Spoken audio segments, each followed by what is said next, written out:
Thank you.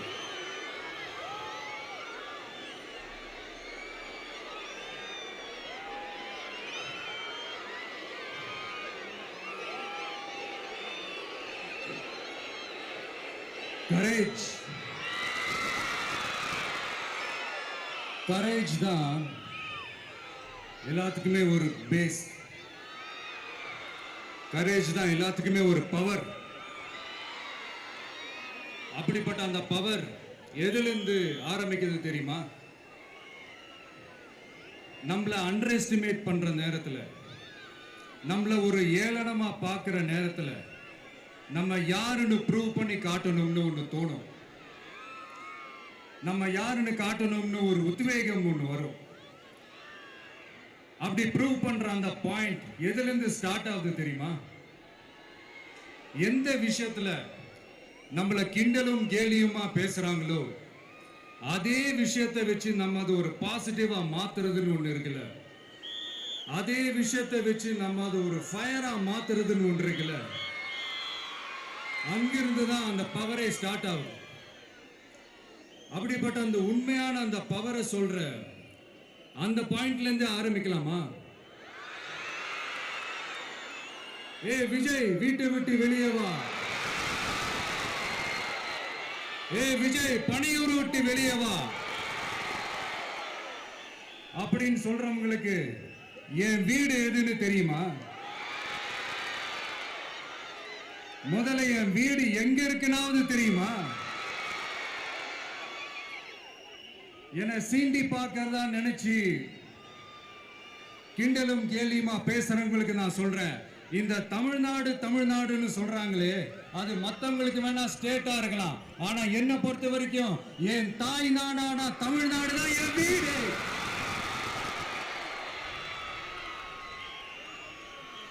என் வீட்டுல மொத்தம் எத்தனை பேர் இருக்காங்க தெரியுமா? 8 கோடி பேர் இருக்காங்க. ஒட்டுமொத்த தமிழ்நாட்டு மக்களும் என் வீட்டு மக்கள், என் குடும்பம், என் உறவு, என் சொந்தம். எனக்கு எல்லாமும் கொடுத்த இந்த 8 கோடி சொந்தங்களுக்கு இனிமே எல்லாமுமா கூட நிக்க போறது இந்த விஜய் மட்டும்தான். தமிழ்நாட்டோட முதல் படை வீரனா, தமிழ்நாட்டோட முதல் பாதுகாவலனா அவங்க கூடவே நிக்கணும்ன்றதுதான் என்னுடைய குறிக்கோள். இன்னைக்கு இந்த விஜய், உங்க விஜய் உங்ககிட்ட ஓட்டு கேட்டு மட்டுமே வரல, உங்ககிட்ட நீதி கேட்டும் வந்திருக்கிற. ஆக்சுவலா உங்களுக்காக நீதி கேட்கறதுக்காக தான் நான் அரசியலுக்கே வந்தேன். ஆனா இன்னைக்கு நான் உங்ககிட்ட நீதி கேட்கறதுக்காக வந்திருக்கிறேன். இந்த விஜய் என்னங்க தப்பு பண்ணா? தன்னை நேசிச்ச தன்னுடைய மக்களுக்காக அரசியலுக்கு வந்தா அது ஒரு தப்பா?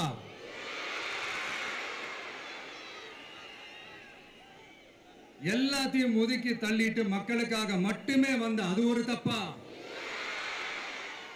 இந்த மத்த கட்சிகளுக்கெல்லாம் மாநாடு நடத்துறதுக்கோ, பொதுக்கூட்டம் நடத்துறதுக்கோ, இல்ல ஹால் ஃபங்க்ஷன்ஸ் நடத்துறதுக்கோ பர்மிஷன் கொடுப்பாங்க, இடம் கொடுப்பாங்க. ஆனா நமக்கு மட்டும் இடம் கொடுக்க மாட்டாங்க, கொடுக்கவும் விட மாட்டாங்க. இது என்னங்க நியாயம்? நான் போய் மக்களை சந்திக்கிறதுக்கோ இல்ல மக்கள் வந்து என்ன சந்திக்கிறதுக்கோ ஒரு உரிய இடமோ இல்ல உரிய பாதுகாப்போ மத்த கட்சிகளுக்கு எல்லாம் கொடுப்பாங்க. ஆனா எனக்கு கொடுக்க மாட்டாங்க, கொடுக்கவும் விட மாட்டாங்க. இது என்னங்க நியாயம்? இந்த SOPs சொல்லுவாங்க, அதனுடைய ஃபுல் ஃபார்ம் வந்து ஸ்டாண்டர்ட் ஆபரேட்டிங் ப்ரொசீஜர். ஆனா எனக்கு மட்டும் அது ஸ்டாலின் சார் ஆபரேட்டிங் ப்ரொசீஜர். இது என்னங்க நியாயம்? இந்த விஜய் உண்மையானவன்றது உங்க எல்லாருக்குமே தெரியும். நமக்கு எதிராக சதி செய்யறது யாரு, நமக்கு எதிராக சூழ்ச்சி செய்யறது யாரு, நமக்கு எதிராக பழி போடுறது யாரு, யாரெல்லாம் ஒன்னா சேர்ந்து இதெல்லாம் செய்யறாங்கன்றது உங்க எல்லாருக்குமே நல்லா தெரியும். அதனால என்னோட சொந்தங்களாகிய உங்ககிட்ட வந்து நான் நீதி கேட்காம வேற யாருக்கிட்ட தான் போய் கேட்பேன்?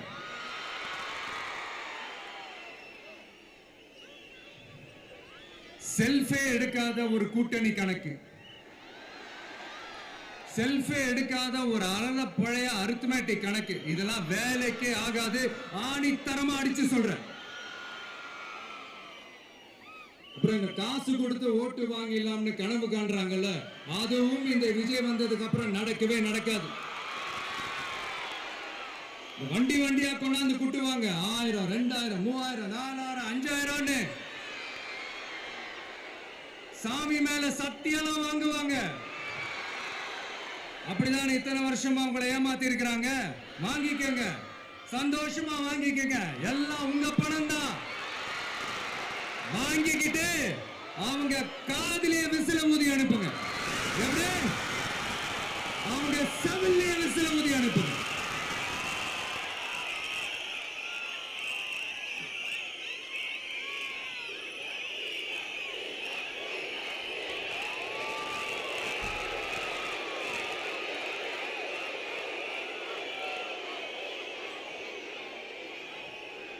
அடுத்து நம்மளுடைய ஜென்சி அடுத்த இளம் தலைமுறையினருக்கும் நான் சொல்லணும்னு நினைக்கிறேன். இந்த பணத்தை கொடுத்து ஏமாத்தி ஓட்டு வாங்குற அந்த கலாச்சாரம் ஒழியணும். பணத்தை கொடுத்து ஏமாத்தினா ஏமாறுவீங்க. உங்களை தான் கேட்கிறேன், பணத்தை கொடுத்து ஏமாத்தினா ஏமாறுவீங்க? எல்லாரும் கொஞ்சம் கையப்படி வைங்களேன் எனக்காக. நான் சொல்றதை கொஞ்சம் ரிப்பீட் பண்ணுங்க. எங்க ஓட்டு எங்க உரிமை. எங்களை யாரும் விலைக்கு வாங்க முடியாது. எங்கள் ஓட்டு விசில் சின்னத்துக்கு தான். வேற யாரையும் நம்பி ஏமாற மாட்டோம். தேங்க்யூ. கேட்டுச்சா சார்? இனிமே நீங்க கொள்ளையடிச்சு வச்சிருக்கிற பணம் எல்லாம் வேஸ்டா போகுது. குப்பையில தான் தூக்கி போடணும். உங்களுடைய இந்த ஊழல் ஆட்சியும் மக்கள் குப்பையில தான் தூக்கி போட போறாங்க. அடுத்து ஒவ்வொரு வீட்டில் இருக்கிற என்னுடைய குட்டி நண்பா நண்பீஸுக்கும் ஒன்று சொல்லணும்னு நினைக்கிறேன். வீட்டில் டிவியில் உட்கார்ந்து இந்த பிரச்சார மீட்டிங்லாம் பார்த்துட்டு இருப்பீங்க. உங்களையும் உங்களுடைய ஃபியூச்சரையும் மைண்ட்ல வச்சுக்கிட்டு தான் நாம அரசியலுக்கே வந்திருக்கிறோம். அதனால எனக்காக நீங்க ஒன்று செய்யணும். தொடர்ந்து செஞ்சுக்கிட்டு தான் இருக்கிறீங்க. நான் நிறைய கியூட்டான வீடியோஸ்லாம் நான் பார்க்குறேன். லைக் உங்க அம்மா அப்பா கிட்ட மைக்கை நீட்டி யாருக்கு ஓட்டு போடுவீங்கன்னு கேட்டா பின்னாடி இருந்த அந்த பையன், அம்மா விஜய்னு சொல்லுவா, அப்பா விஜய்னு சொல்லுப்பா அப்படின்னு நிறைய அந்த கியூட்டான வீடியோஸ்லாம் பார்க்குறேன். அதை தொடர்ந்து தயவு செஞ்சு அதை தொடர்ந்து கண்டினியூ பண்ணுங்க. உங்க வீட்டில் இருக்கிற உங்களுடைய அப்பா அம்மா தாத்தா பாட்டி பெரியப்பா பெரியப்பா சித்தி சித்தப்பா அத்தை மாமா ஓட்டு போடுற வயசுல இருக்கிற அண்ணன் அக்கா எல்லாரையும் விசில் சின்னத்துக்கு ஓட்டு போட சொல்லுங்க. விசில் சின்னத்துக்கு ஓட்டு போட வைங்க.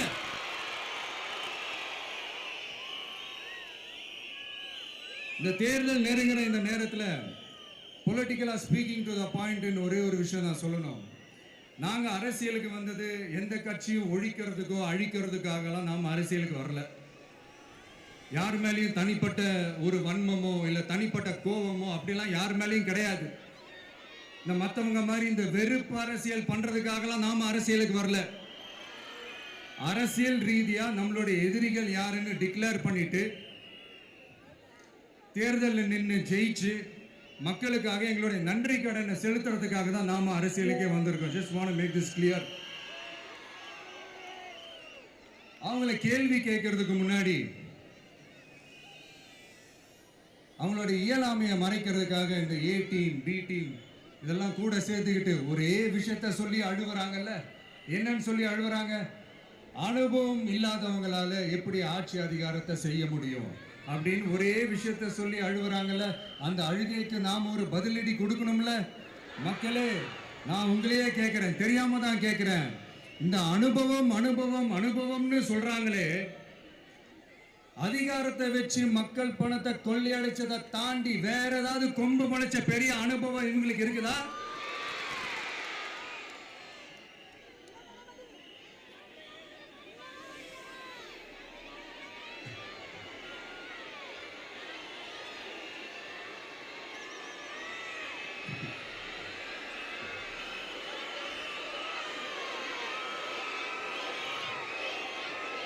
அடுத்தவங்க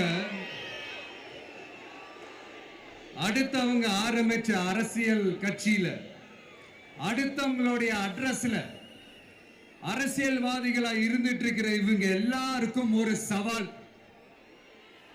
என்ன மாதிரி தனியா என்ன மாதிரி சொந்தமா ஒரு கட்சி ஆரம்பிச்சு 1% அட்லீஸ்ட் 1% வாக்கு வாங்கி காட்டுற அந்த தில் இருக்குதா, திராணி இருக்குதா? 30 வருஷமா மக்கள் இயக்கமா இருந்து இன்னைக்கு மிகப்பெரிய ஒரு அரசியல் கட்சியா வளர்ந்து இந்த கூட்டணி கட்சிகள் மட்டுமே நம்பி இருக்கிற 75 வருஷ கட்சி 50 வருஷ கட்சின்னு இன்னைக்கு ஆட்சி அதிகாரத்தில் இருந்துட்டு இருக்கிற இவங்க எல்லாரையும் மீறி இன்னைக்கு களத்துல தனியா நின்னு இந்த 2 வருஷத்துல முதன்மை சக்தியா வளர்ந்து 30% தாண்டி இன்னைக்கு மக்கள் ஆதரவை பெற்றிருக்கிற நமக்கு அனுபவம் இல்லையா? உங்களுடைய அனுபவம் என்னன்னு சொல்லட்டுமா? கட்சி ஆரம்பிச்ச அண்ணாவை மறந்தது, கட்சி ஆரம்பிச்ச எம்ஜிஆர் அவர்களை மறந்தது, கட்சியை வளர்த்த ஜெயலலிதா மேடம் அவங்களை மறந்தது. இவங்க எல்லாரும் சொன்ன விஷயங்கள், பேசின விஷயங்கள், எதையெல்லாம் ஃபாலோ பண்ணணும்னு சொன்ன விஷயங்கள் எல்லாத்தையும் மறந்தது. இவங்களுக்கு நமக்கு அனுபவம் இல்லையா? நமக்கு அனுபவம் இல்லதான். கொள்ளை அடிக்கிறதுலாம் எங்களுக்கு அனுபவம் இல்லதான். அதெல்லாம் எங்களுக்கு சுட்டு போட்டாலும் வராது. இந்த கொள்கையை பேருக்கு மட்டும் வச்சுக்கிட்டு நேரடியா சரண்டர் ஆகிறது, மறைமுகமா சரண்டர் ஆகிறது, இந்த மாதிரி அனுபவம் நமக்கு இல்லதான். அதுவும் நமக்கு சுட்டு போட்டாலும் வராது. மக்களை நேசிக்கிற நல்ல குணம் இருந்தா போதும்யா. நல்ல சூப்பரான ஒரு நல்லாட்சி கொடுக்கலாம். நல்லாட்சி கொடுக்கிறதுக்கு மெத்த படிச்ச மேதாவிகளா இருக்கணும்லாம் ஒன்றும் அவசியம் இல்லை.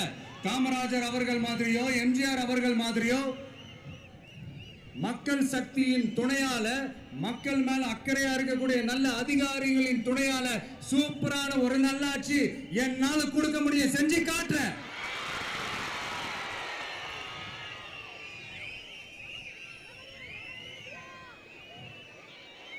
நாலரை வருஷம் ஆச்சு, 4.25 வருஷத்துக்கு மேல ஆகுது. இப்போ ஒவ்வொரு வீட்டு கதவையா தட்டி உங்கள் கனவுகளை சொல்லுங்கள், உங்கள் கனவுகளை சொல்லுங்கள், நாங்கள் அதை நிறைவேற்றி காட்டுறோம். இல்ல, ஸ்டாலின் சாருக்கு மக்கள் சார்பா ஒரு கேள்வி. மக்களுடைய கனவு என்னன்னு உங்களுக்கு தெரியுமா சார்? அது சரி, அவங்க என்ன நினைக்கிறாங்கன்னு உங்களுக்கு தெரியாது, அதுக்கப்புறம் எப்படி அவங்க கனவுகளை பற்றி உங்களுக்கு தெரியும். மக்களோட கனவு என்னன்னு நான் சொல்லட்டுமா சார்? 2019, 2021, 2024 இந்த 3 தேர்தலையும் மக்கள் உங்களுக்கு வாக்களிச்சதுக்கு காரணம் நீங்க மக்களுக்கு ஏதாவது நல்லது செய்வீங்கன்னு நம்பிதான். ஆனா நீங்க மக்களுக்கு கொடுத்த பரிசு மக்களுக்கு பாதுகாப்பே இல்லாத மக்கள் விரோத ஆட்சி. அந்த மக்கள் விரோத ஆட்சியை அகற்றிட்டு அந்த இடத்தில் தமிழக வெற்றி கழகத்தை ஆட்சி பீடத்தில் அமைக்கணும் அப்படின்றதுதான் மக்களுடைய ஒரே கனவு. இந்த மக்கள் விரோத திமுக அரசை நிலைக்க கூடாது அப்படின்றதுதான் மக்களுடைய ஒரே கனவு. 100% தூய சக்தி டிவிக்கு ஆட்சி அமைக்கும். அதுல உங்களுடைய கனவுகள், உங்களுடைய ட்ரீம்ஸ் எல்லாமே ஃபுல்ஃபில் ஆகும், நிஜமாகும்.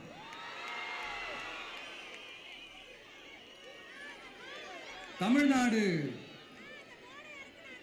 எப்பவுமே டெல்லிக்கு அவுட் ஆஃப் கண்ட்ரோல் அப்படின்ட்டு ஸ்டாலின் சார் அடிக்கடி சொல்லுவாங்க.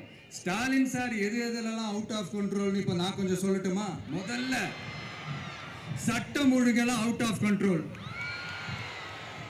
பெண்கள் பாதுகாப்புல அவுட் ஆஃப் கண்ட்ரோல், இளைஞர்கள் வேலை வாய்ப்புல அவுட் ஆஃப் கண்ட்ரோல், மொத்தத்தில் அவரோட ஆட்சியே ஒரு அவுட் ஆஃப் கண்ட்ரோல். இந்த வருஷம் பிகினிங்ல சட்டசபையில பேசும்போது சொல்றாங்க, மக்கள் எல்லாரும் ரொம்ப மகிழ்ச்சியா இருக்கிறாங்க, அதனால நானும் ரொம்ப மகிழ்ச்சியா இருக்கிறேன் அப்படின்னு. மக்கள் சந்தோஷமா இருக்கிறத பார்க்கறது கூட ஒரு சந்தோஷம் தான் சார், அது யாரும் இல்லைன்னு சொல்லல. அப்படி உண்மையிலேயே மக்கள் உண்மையிலேயே சந்தோஷமா இருக்கிறாங்க அப்படின்னா ஏன் சார் விவசாயிகள் போராட்டம் நடக்குது? ஏன் சார் மீனவர்கள் போராட்டம் நடக்குது? ஏன் தொழிலாளர்கள் போராட்டம் நடக்குது? தூய்மை பணியாளர்கள் போராட்டம் ஏன் நடக்குது? அங்கன்வாடி ஊழியர்கள் போராட்டம், செவிலியர்கள் போராட்டம், மருத்துவர்கள் போராட்டம், மாற்றுத்திறனாளிகள் போராட்டம், அரசு ஊழியர்கள் போராட்டம், ஆசிரியர்கள் போராட்டம், இடைநிலை ஆசிரியர்கள் போராட்டம், பகுதி நேர ஆசிரியர்கள் போராட்டம். இதெல்லாம் உங்க ஆட்சியில மக்கள் மகிழ்ச்சியா இருக்காங்கன்றதுக்காக நடக்கிற போராட்டமா சார்? எனக்கு தெரிஞ்சு மக்கள் சந்தோஷமா இருக்கிறாங்கன்னா பொங்கல் வச்சு கொண்டாடுவாங்கன்னு கேள்விப்பட்டிருக்கிறேன். உங்க ஆட்சியில தான் போராட்டம் நடத்தி அவங்களுடைய மகிழ்ச்சியை வெளிப்படுத்துறாங்கன்னு நினைக்கிறேன். இன்னும் தீரவே தீராத பிரச்சனைகள்னா இருக்கிற இடம் பிரச்சனை, பார்க்கிற வேலை பிரச்சனை, பண்ற தொழில் பிரச்சனை, விலைவாசி பிரச்சனை, தண்ணி பிரச்சனை, பஸ் வசதி இல்லைன்ற பிரச்சனை, ரோடு சரியில்லைன்ற பிரச்சனை, ஆஸ்பத்திரி சரியா இல்லைன்ற பிரச்சனை. இப்படி எல்லாம் ஒரு அடிப்படை விஷயங்களே பிரச்சனையா இருந்தா அப்போ ஆளுங்கட்சின்னு ஒண்ணு எதுக்கு தான் இருக்கிறாங்க அப்படின்னு தானே மனசுல தோணும் மக்களுக்கு. ஆட்சிக்கு வர்றதுக்கு முன்னாடி தான் பொய்யா அடிச்சு விட்டீங்க. இப்ப ஆட்சியை விட்டு போகும்போது கூட பொய்யா பேசுறீங்களே சார், என்ன சார் இது? மாத்தி மாத்தி பேசுறதுல நீங்க வேற லெவல் தான் சார். ஆட்சிக்கு வந்த அடுத்த வருஷமே 2022ல 70% வாக்குறுதிகளை நிறைவேற்றிட்டோம்னு சொன்னாங்க. அப்புறம் போன வருஷம் 90% வாக்குறுதிகளை நிறைவேற்றிட்டோம்னு சொன்னாங்க. அப்புறம் இந்த வருஷம் 505 வாக்குறுதிகளை 404 வாக்குறுதிகளை நிறைவேற்றிட்டோம். கிட்டத்தட்ட ஒரு 80% வாக்குறுதிகளை நிறைவேற்றிட்டோம்னு சொன்னாங்க. முதல்ல 70, அப்புறம் 90, அப்புறம் 80. இன்னும் தேர்தல் நெருங்க அது 60, 50, 40, 30, 20ல போய் நிற்கும்னு நினைக்கிறேன். அதையும் அவரே அறிவிப்பாரோ என்னமோ எனக்கு தெரியல. முதல்வர் ஸ்டைல்லையே சொல்லணும்னா, பொய்யிலேயே பிறந்து பொய்யிலேயே வளர்ந்த புலவர் பெருமானே, கொஞ்சம் அத திருத்தி சொல்றேன், புலுகர் பெருமானே. அது இன்னும் பொருத்தமா இருக்கும். அவருடைய அண்ட புழுகு, ஆகாச புழுகு என்ன தெரியுமா? பெண்களுக்கு பாதுகாப்பு தமிழ்நாட்டில் எங்க போனாலும் கொட்டி கிடக்குதான். அப்படி அது உண்மைனா அண்ணா யூனிவர்சிட்டி அந்த பொண்ணுக்கு ஏன் சார் அப்படி ஒரு கொடுமை நடந்துச்சு? கோவை கல்லூரி பெண்ணுக்கு ஏன் சார் அப்படி ஒரு கொடுமை நடந்துச்சு? பெண் குழந்தைகள் பாதிக்கப்படுறதா கிட்டத்தட்ட 1000க்கும் மேலான போக்சோ கேசுகள் ஏன் சார் பதிவானுச்சு?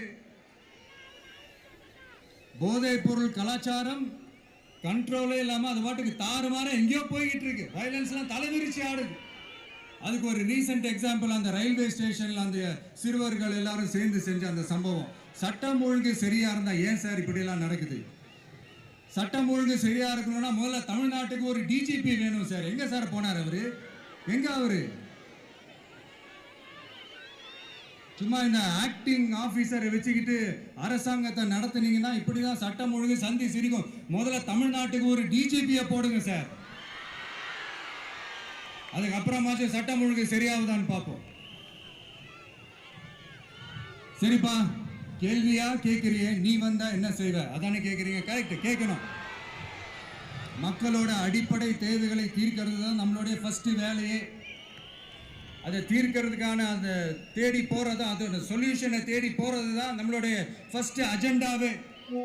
கொஞ்சம் வெயிட் பண்ணுங்க, தேர்தல் அறிக்கை ரெடி ஆயிட்டு இருக்கு. தெளிவான ஒரு தேர்தல் அறிக்கையாவது வரும். என்ன நம்புற உங்களை நான் டிசப்பாயிண்ட் பண்ணவே மாட்டேன்.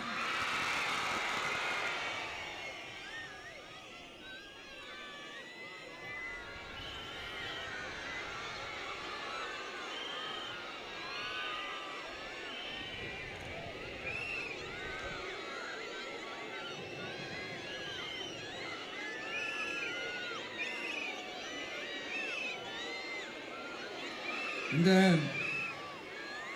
சும்மா ஆட்சிக்கு வரணும்ன்றதுக்காக இந்த நடைமுறைக்கு சாத்தியமே இல்லாத இந்த மாதிரி விஷயங்கள் எல்லாம், வாக்குறுதிகளை நான் என்னைக்குமே கொடுக்கவே மாட்டேன். அதே மாதிரி ஆட்சிக்கு வந்ததுக்கு அப்புறம் கூட அவங்க அது தரல, இவங்க இது தரல அப்படின்லாம் பம்மிக்கிட்டு இல்லாம உங்களுக்காக எந்த எக்ஸ்ட்ரீமுக்கும் போய் நான் போராடவும் தயாரா இருக்கிறேன். அதனால நான் மறுபடியும் இதை நான் ரிப்பீட் பண்றேன். இவ்வளவு நாள் இதை நான் மட்டும் தான் சொல்லிக்கிட்டு இருந்தேன். இப்ப களமே சொல்லுது, 2 பேருக்கு நடுவுல தான் போட்டியே.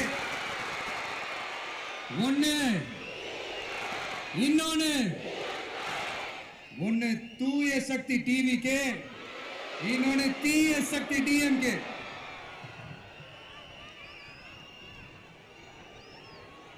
இப்ப நம்ம இந்த எலெக்ஷன் விஷயத்துக்கு வருவோம். விஜய் என்னப்பா இவரை மட்டும் தான் எதிர்க்கிறாரு, இவங்களை எதிர்க்க மாட்டேன்றாரு, அவங்கள பத்தி எதுவுமே சொல்ல மாட்டேங்கிறாரு. இல்லை, நான் கேட்குறேன், இது யாருக்கான எலெக்ஷன்? தமிழ்நாடு சட்டசபைக்கான ஒரு தேர்தல். இப்போ இங்கே யார் ஆட்சியில் இருக்கிறா? யார் பொய்யா வாக்குறுதிகளை கொடுத்து மக்களை ஏமாத்துறது? யார் மக்கள் விரோத ஆட்சியை நடத்துறது? அப்போ இங்கே யாரை அகற்றணும்? இந்த மக்கள் விரோத திமுக அரசை அகற்றணும்னா நம்ம யாரை எதிர்க்கணும்?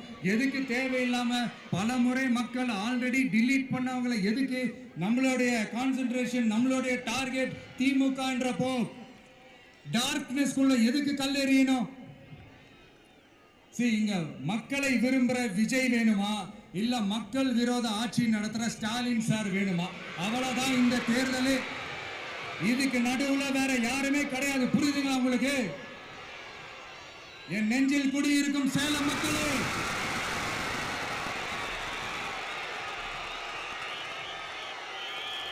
One last simple question. Vijay நம்புறீங்களா, ஸ்டாலின் சார் நம்புறீங்களா? அவ்வளவுதான், முடிஞ்சு போச்சு. கதம். போர் முழக்கம் உங்களை ஒரு நிமிஷம் கூட தூங்க விடாது. இந்த போன லாஸ்ட் வீக் இந்த டிஎன்பிஎஸ்சி இந்த எக்ஸாம்ஸ், இந்த குரூப் 2 எக்ஸாம்ஸ் அதை அனௌன்ஸ் பண்ணிட்டு உடனே அதை கேன்சல் பண்ணிட்டாங்க. இது உலகத்துக்கு எல்லாருக்கும் தெரியும். கேன்சல் பண்ணிட்டு ரொம்ப சிம்பிளாக டெக்னாலஜி ஏதோ சம் ஃபால்ட், டெக்னிக்கல் ஃபால்ட் அப்படின்னு சொல்லி அதை கடந்து போயிட்டாங்க. இத்தனை வருஷமா ராத்திரி பகலமா கஷ்டப்பட்டு படிச்சு எப்படியாவது நமக்கு அந்த வேலை கிடைக்காதான்னு அந்த எக்ஸாம்ஸை ஃபேஸ் பண்ண வந்த நம்மளுடைய தம்பி தங்கைகள் எவ்வளவு ஒரு மன உளைச்சலுக்கு ஆளாயிருப்பாங்க. அதை யாராவது யோசிச்சு பார்த்தீங்களா? ஒரு எக்ஸாம்ஸை ஒழுங்கா நடத்த தெரியல, இதுல உலக நாடுகளோட போட்டி போடுறாங்களாம். நம்மளுடைய தம்பி தங்கைகள், நம்ம அம்மா அப்பா கிட்ட சொல்லுங்க, யாரும் தைரியம், எல்லாரும் தைரியமா இருங்க. வரப்போறது உங்க ஆட்சி, நம்ம ஆட்சி.